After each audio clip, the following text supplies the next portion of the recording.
여러분, 우리가 다음 주부터 이제 대림절이 시작이 됩니다. 여러분, 대림절이 어떤 기간입니까? 예, 빛으로 오신 예수님을 기념하는, 예, 그 기념하고 기다리는 그 절기가 바로 대림절입니다. 여러분, 예수님께서 12월 25일 날 태어나셨습니다. 이건 하나의 상징적인 거죠. 여러분, 여름에도 태어날 수 있고, 가을에도 태어날 수 있고, 봄에도 태어났습니다.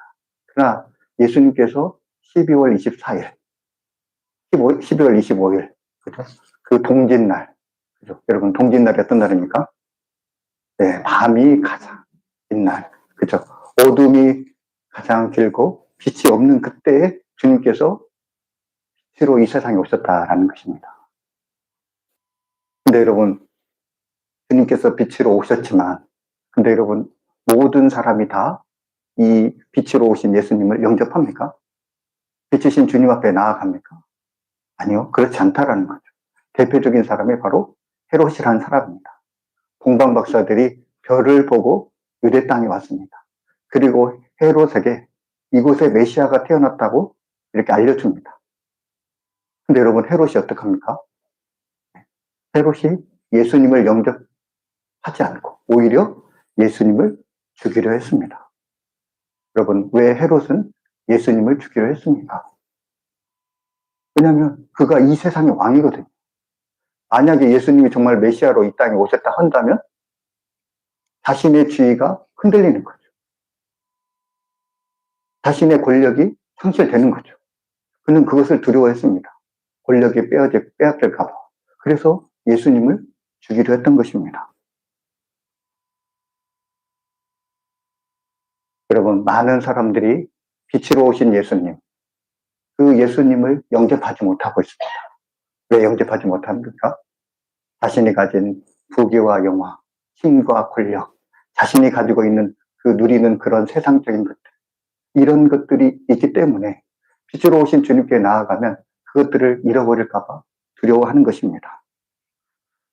목사님 중에 박애농 목사님이라는 분이 있습니다. 여러분, 혹시 박애농 목사님 아십니까? 이 목사님 좀 특이한 스타일이십니다. 이 목사님이 이제 서울에 있는 명문대를 나오시고 또 육군 장교로 근무하시고 또 대기업에서 근무를 했습니다. 근데 이 목사님에게 한 가지 영적인 현상이 나타난 거예요. 그러니까 쉽게 얘기해서 이 신내림이 임한 것입니다. 그러니까 처음에는 이분이 뭘 믿지 않았기 때문에 이런 것에 대해서 좀 잘 분별이 안 됐죠. 근데 무당을 찾아가서 물어보고 유명한 점집을 찾아가서 물어보니까 신내림을 받아야 된다라는 것이에요. 그래가지고 처음에는 그것을 거부했지만 그러나 이제 이게 도저히 이게 거부할 수가 없었습니다. 그래서 이 사람이 이제 이 박연호 목사님이 이제 직장 가운데 다니면서 이 신내림을 받은 거죠. 그러면서 이제 자기에게 많은 귀신들이 임한 것입니다. 영적인 현상이 일어난 거죠. 근데 이분이 예수님을 어떻게 영접했냐면 이분의 누나가 아주 독실한 크리스천이었어요. 그래서 이 누나가 이 자신의 집에서 이제 생활하게 되었는데 매일 밤 새벽 기도 나가고 철야 예배 나가고 예배 나가면서 이분이 예수님에 대해서 생각을 하게 된 것입니다. 그러면서 어느 날 이 누나가 그런 거예요. 전능하신 하나님이다.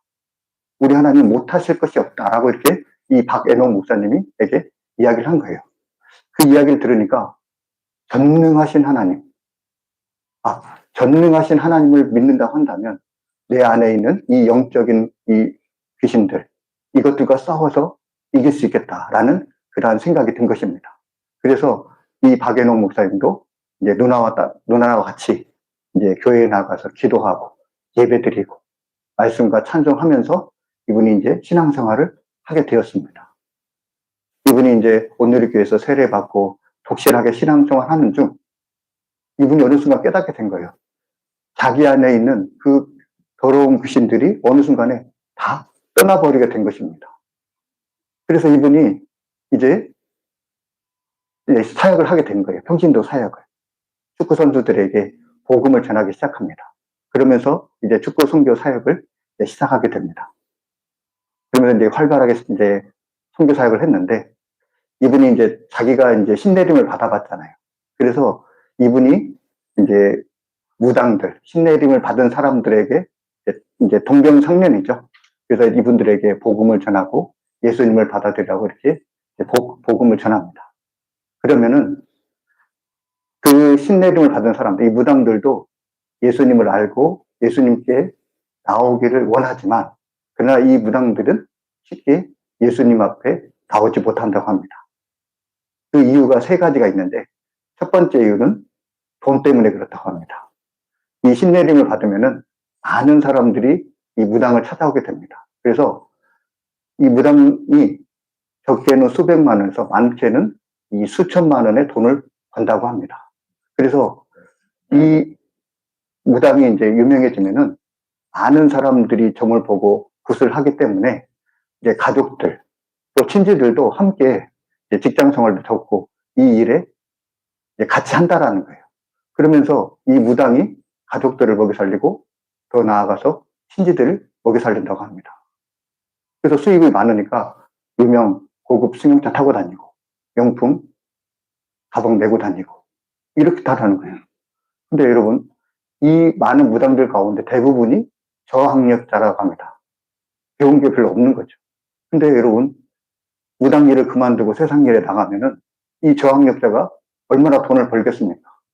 그리고 지금까지 가족들과 먹여 살고 친지들까지 다 잇대어 살았는데 수입이 끊기는 거죠. 그렇기 때문에 복음을 받아들이고 싶어도 그 돈이 수입이 줄어들기 때문에 무당 일을 그만둔다고 합니다. 또 두 번째로는 명예 때문이라고 합니다.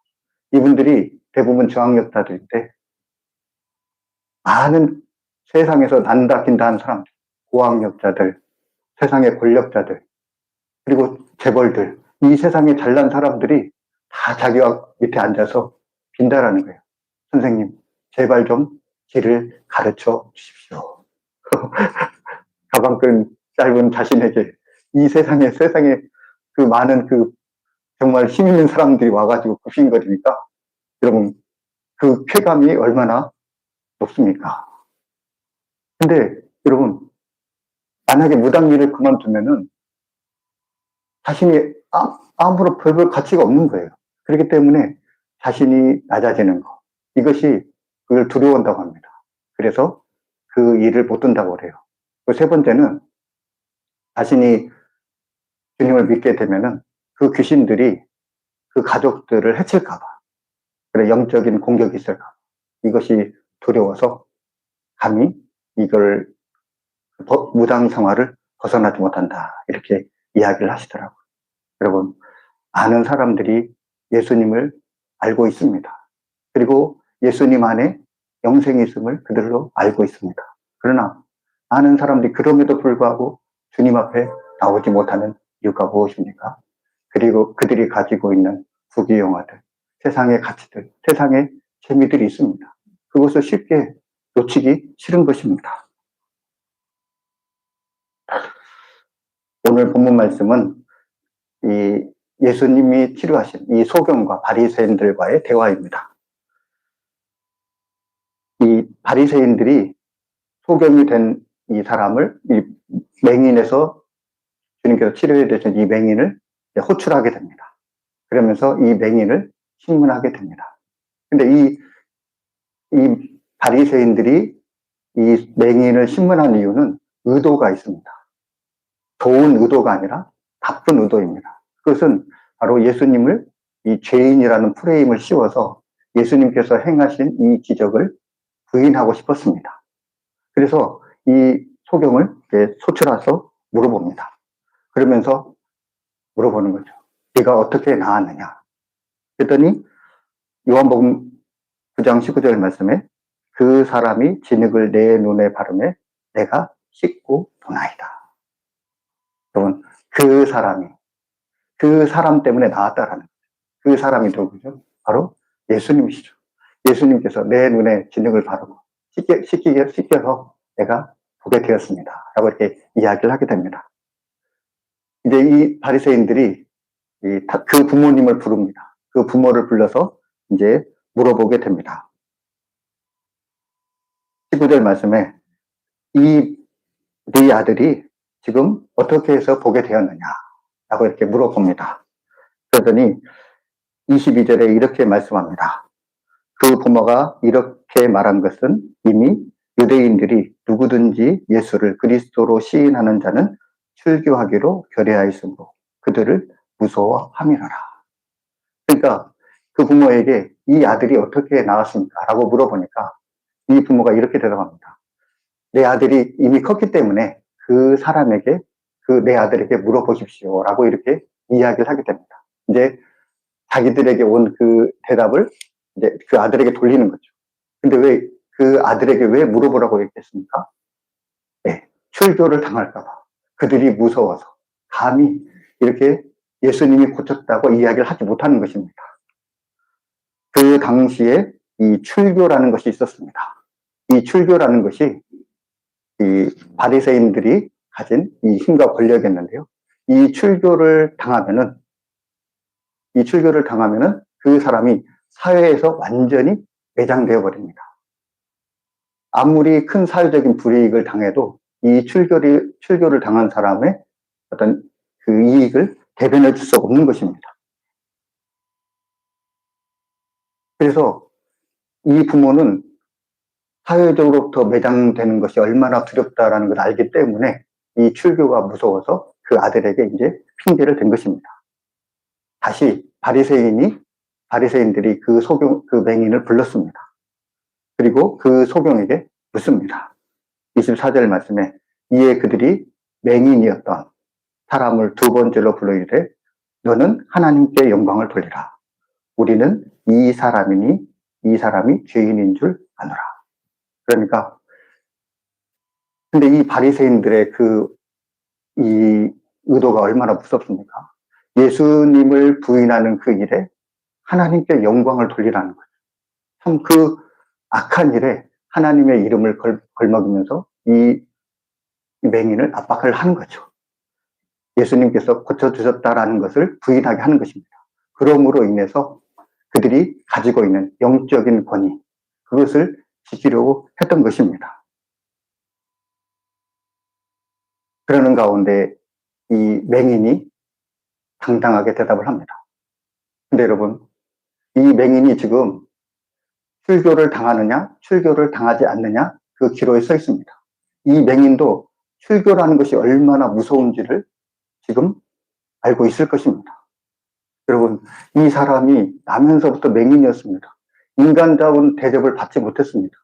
그런데 이제 예수님의 치료로 말미암아서 이제 눈뜨고 이제 행복을 찾아 이제 옛날에 잃어버렸던 그 삶을 보장받아 이제 살 수 있는 그런 이제 시간이 되었습니다. 때가 되었습니다. 그런데 여러분, 여기서 예수님을 시인하면 출교를 당합니다. 다시 그 이전보다 더 악한, 더 열악한 그 나락으로 떨어지는 것입니다. 그랬을 때 이 사람이 이렇게 대답을 합니다. 32절 이하의 말씀에 창세 이후로 맹인으로 난 자의 눈을 뜨게 하였다 함을 듣지 못하였으니 이 사람이 하나님께로부터 오지 아니하였으면 아무 일도 할 수 없으리이다. 그는 출교에도 불구하고 예수님이 하나님으로부터 온 자다라고 이렇게 고백을 하게 됩니다. 이러한 고백 가운데 이 바리새인들은 이 맹인을 쫓아내버립니다. 이 쫓아냈다라는 것은 출교시켜버렸다라는 거죠. 그들이 이 바리새인들이 이 맹인을 쫓아냈습니다. 출교시켰습니다. 이 이야기를 예수님이 듣게 됩니다. 그리고 예수님께서 다시 이 맹인을 찾아오십니다. 그러면서 예수님께서 이 맹인에게 말씀합니다. 35절 말씀에 예수께서 그들이 그 사람을 쫓아냈다 하는 말을 들었으니 그를 만나 이르시되 네가 인자를 믿느냐라고 이렇게 말씀을 하십니다. 그럴 때 이 맹인이 이렇게 대답합니다. 주여 그가 누구시니까 내가 믿고자 하나이다. 여러분, 네가 인자를 믿고자 하느냐, 인자를 믿느냐라고 이렇게 물어보십니다. 이것은 네가 지금 진짜 그 어둠을 벗어나서 이 약속하신 그 메시아를 영접하겠느냐, 메시아를 받아들이겠느냐, 빛 가운데로 네가 정말 나오겠느냐라고 주님께서 물으시는 것입니다. 그때 이 맹인이 주님, 내가 주님을 영접하기를 원합니다. 내가 빛 가운데로 나아가길 진심으로 원합니다. 라고 이렇게 그가 자기의 소원을 이야기를 합니다. 그때 예수님께서 자신이 누구인지, 자신이 그 메시아이심을 말씀을 하십니다. 그러면서 지금 네가 그를 보았거니와 지금 너와 말하는 자가 그이니라. 38절에 이르되 주여 내가 믿나이다 하는지라. 그러니까 이 사람이 주님을 영접하고 주님을 믿게 된 것입니다. 빛으로 나온 것입니다. 이 사람, 육신의 눈을 떴지만 그러나 이 사람은 또한 영적인 눈을 뜨고 싶었습니다. 그리고 그 사람은 메시아를 갈급했고 또 그는 빛 가운데로 나아가고 싶었고 주님을 믿고 싶었습니다. 그래서 그는 주님 앞에 나온 것입니다. 주님이 이 믿음의 고백을 받으신 것입니다. 오늘 바리새인들 빛이신 예수님께 나오는 것을 거부했습니다. 빛이신 주님께 나오는 것을 거부를 했습니다. 왜 그렇습니까? 그들이 지키고 싶었던 세상적인 그 영적인 권위가 있었습니다. 예수님을 메시아로 시인하고 예수님을 구주로 시인하면 그들이 누려왔던 이 영적인 권위가 무너지고 맙니다. 그렇기 때문에 그들은 그 영적인 권위를 놓지 못했습니다. 그래서 어떻게든지 이 메시아를 죽이고 싶었습니다. 또 요한복음 12장 42절에 이렇게 말합니다. 그러나 관리 중에도 그를 믿는 자가 많되 바리새인들 때문에 드러나게 말하지 못하니 이는 출교를 당할까 두려워함이라. 그 당시에 예수님을 본 많은 사람들이 있었습니다. 근데 그 많은 사람들이 예수님께서 행하신 것을 보고 예수님께서 약속하신 메시아라는 것을 그들도 알고 있었습니다. 그런데 감히 주님께 나오지 못한 것은 그들이 출교를 당할까봐 두려웠다는, 그들이 가진 것을 잃어버릴까봐 두려웠던 것입니다. 그래서 감히 그들이 주님 앞에 나오지 못했습니다.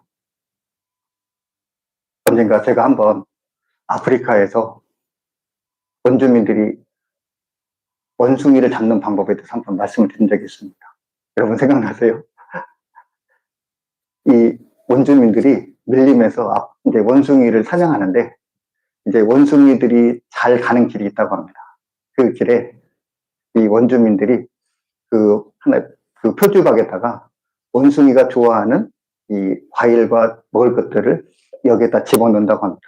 그래서 이 표주박을 이 나무 위에다 걸어놓는다고 합니다.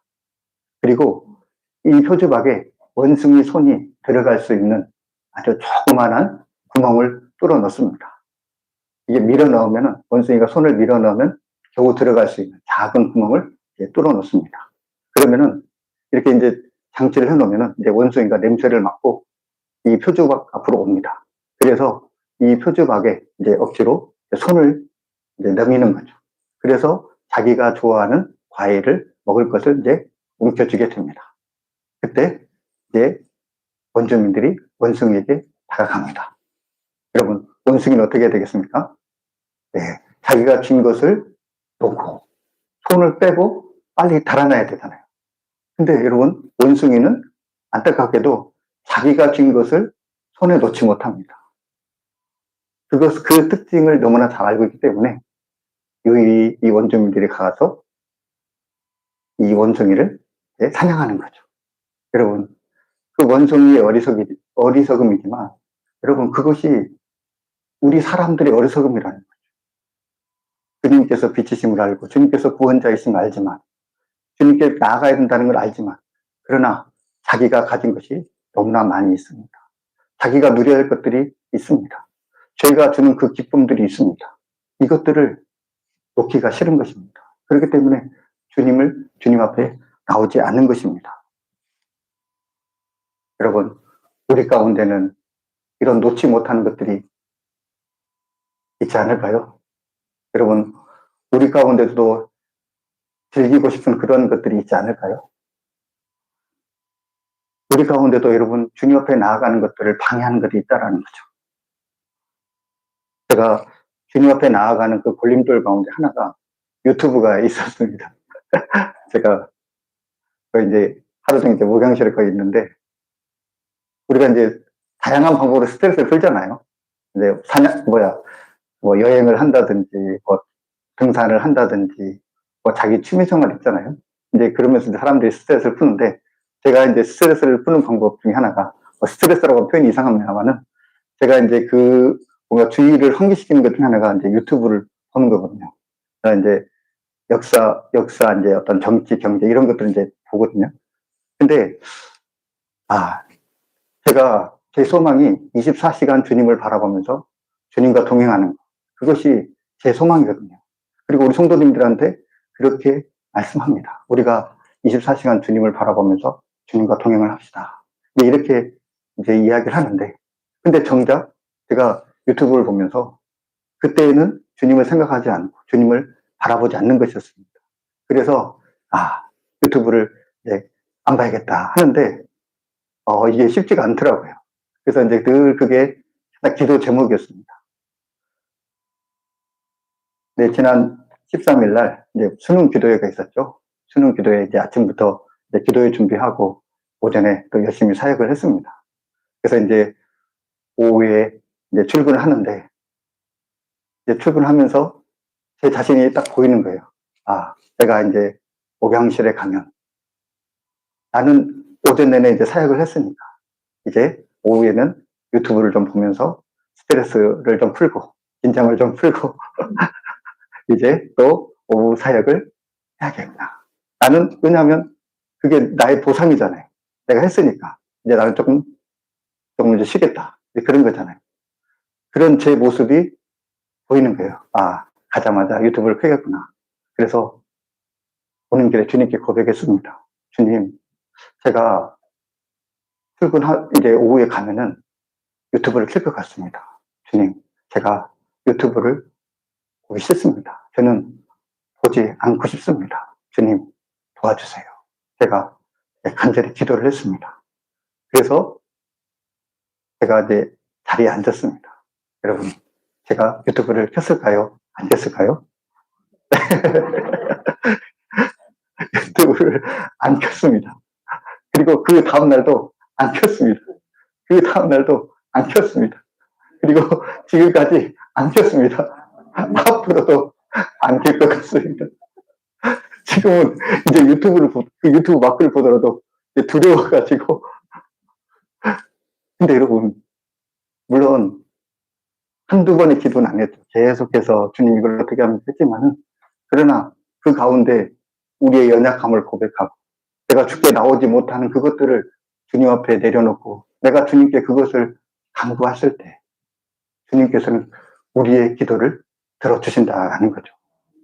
여러분, 우리가 주님 앞에 나아가는 데 있어서 우리가 놓지 못하는 것들이 있습니다.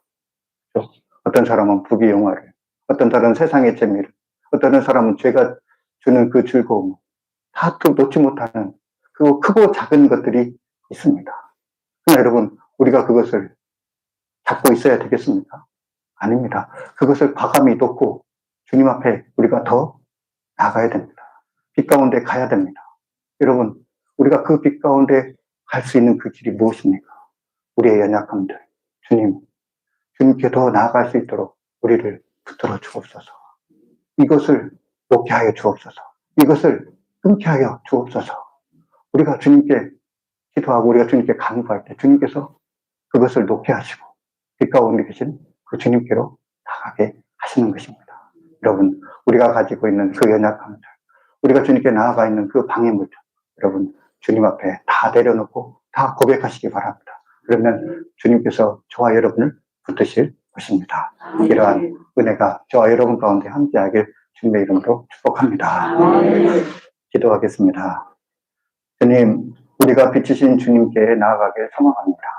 주님께 나아가길 소망하면서도 여전히 놓지 못한 세상의 재미들, 욕심들, 죄악들이 있습니다. 주님께 우리의 연약함을 고백하게 하시고 주님을 바라볼 수 있게 하여 주옵소서. 그리하여 주님과 우리 사이를 가로막았던 세상으로부터 온 것들, 육신의 정욕과 안목의 정욕과 이생의 자랑들을 다 버릴 수 있게 하여 주옵소서. 이 모든 말씀 예수님의 이름으로 감사하며 기도하옵나이다. 아멘.